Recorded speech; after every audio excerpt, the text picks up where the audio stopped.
엄마가 서울대 가면 여자들 줄 설 거라고 했는데 이런 댓글들 여러분도 인터넷 보면서 한 번쯤은 보셨을 것 같은데요. 막상 명문대 갔는데도 생각보다 연애가 잘 풀리지 않는다는 자조적인 그런 글인데 학창시절에는 누구나 다 막연하게 명문대만 입학을 하면 인생이 잘 풀릴 것 같다는 생각을 한 경험들이 있을 것 같아요. 그런데 이거 진짜일까요? 아니면 괜한 환상일까요? 저는 서울대 경영학과를 졸업하고 현대자동차를 5년간 다니다가 퇴사하고 로스쿨에 가서 현재 변호사로 일하고 있는데요. 오늘은 제 실제 경험을 토대로 서울대 프리미엄이라는 게 진짜로 있는지, 그리고 그게 있다면 어떤 모습으로 나타나는지에 대해서 말씀드려보려고 합니다.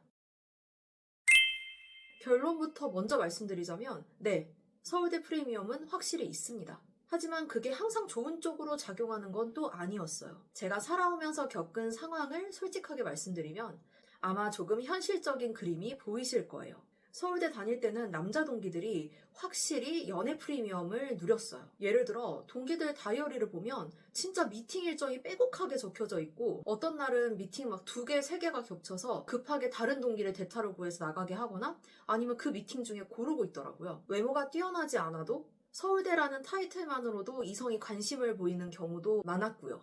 외모까지 받쳐주는 친구들 경우에는 말할 필요도 없었고요. 그런데 서울대 여하구들의 경우에는 조금 달랐던 것 같아요. 남자 동기들처럼 확실히 이성관계에 있어서의 프리미엄은 그리 크지 않았던 것 같고 오히려 반대로 서울대 여자들은 성격이 너무 강하다, 안 예쁘다 이런 편견마저 가지고 있는 경우들이 꽤 있어서 상대방들이 지레 겁을 먹는 경우도 있더라고요. 그래서 이성관계에서의 혜택은 남자 동기들이 훨씬 더 많이 누렸었던 것 같아요. 정말 도움이 많이 되는 타이틀이라고 동기들이 웃으면서 얘기하더라고요. 그래도 남녀를 막론하고 대학생 때는 어디를 가면 자기소개할 때 자연스럽게 대학교 얘기가 나오게 되잖아요. 그럴 때 서울대 다닌다고 하면 확실히 좀 남들이 저를 다르게 보는 시선이 느껴졌어요. 제가 한번 외국어 학원을 다닌 적이 있었는데 그 수업한 중반 정도쯤에 한번 다 같이 자기소개를 한 적이 있었거든요.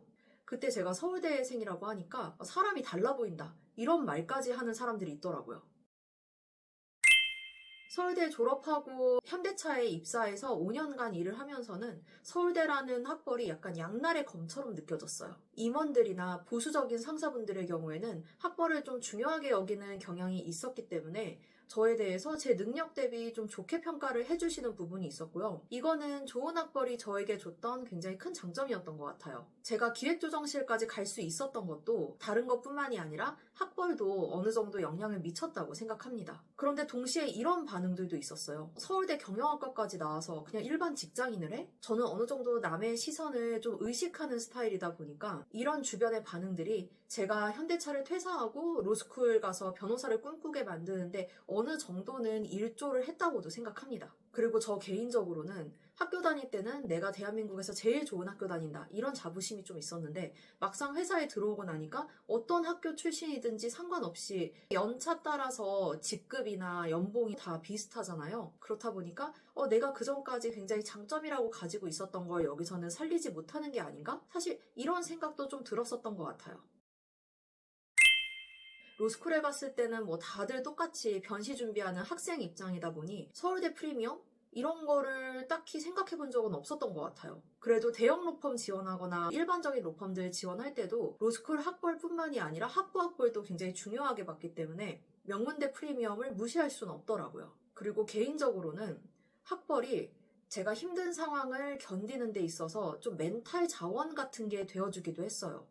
예를 들어서 공부가 좀 힘들거나 아니면 생각보다 성적이 너무 안 나오거나 이랬을 때 내가 수능 봤을 때는 쟤네 다 이겼었는데 이것도 열심히 하면 어떻게 되지 않을까? 약간 이런 자신감의 원천이 됐었던 것 같아요. 변호사가 되고 난 후 법조계를 봐도 아직 학벌을 많이 보는 편인 것 같아요. 제가 로스쿨 다닐 때 판사 출신 교수님 수업을 들으면서 한번 정말 깜짝 놀랐던 적이 있었는데요. 그 교수님이 본인의 장점에 대해서 얘기를 하시면서 본인의 장점은 성실함이라고 하시더라고요. 그러면서 본인은 학벌도 별로 안 좋고 그렇지만 정말 성실한 거 하나로 버텼고 결국 인정받았다 이런 말씀을 하시는 거예요. 근데 이 교수님 학부가 고려대학교 법학과였거든요.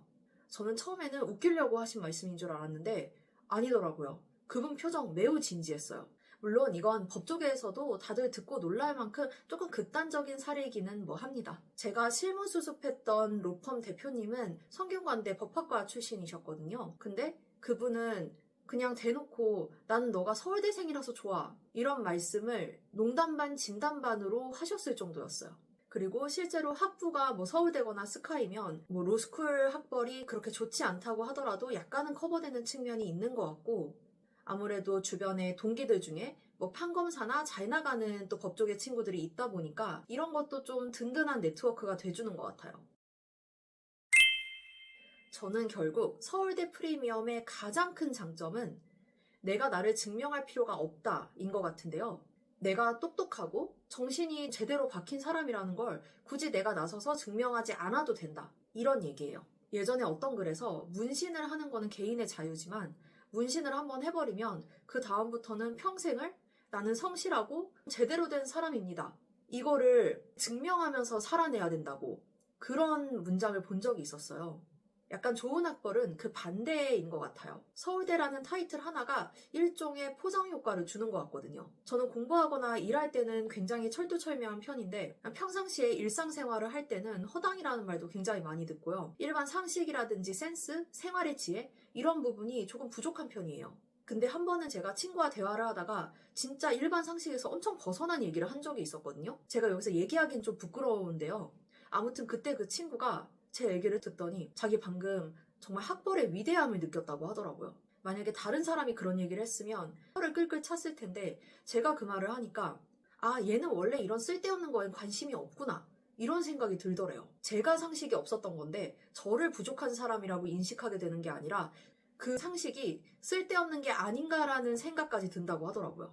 이렇게 저처럼 실수를 해도 부족함이 있어도 조금 더 관용적인 시선으로 저를 봐주는 시선들이 있습니다. 학벌이 좋기 때문에요. 물론 반대로 서울대생인데 이 정도밖에 못해? 이런 식으로 부족하거나 부정적인 부분이 크게 느껴질 때도 있겠지만 그래도 결국 졸업한 지 10년이 넘는 지금도 서울대라는 타이틀은 제 능력을 가장 가성비 있게 증명해주는 좋은 수단이 되고 있어요. 그래서 마지막으로 조금 꼰대처럼 들릴 수도 있겠지만 만약 이 영상을 보고 계신 중고등학생분들이 계시다면 정말 그 시절에 하고 싶은 거 많겠죠. 그런데 잠시 고등학교 3년만이라도 다른 생각들을 좀 접어두고 정말 공부에 열심히 매진해서 내 능력치 내에서 최대한으로 좋은 대학을 가는 게 저는 인생 전체적으로 가장 효율적인 선택 중 하나라고 생각합니다. 그럼 오늘 영상도 도움이 되셨다면 구독과 좋아요 부탁드리고요.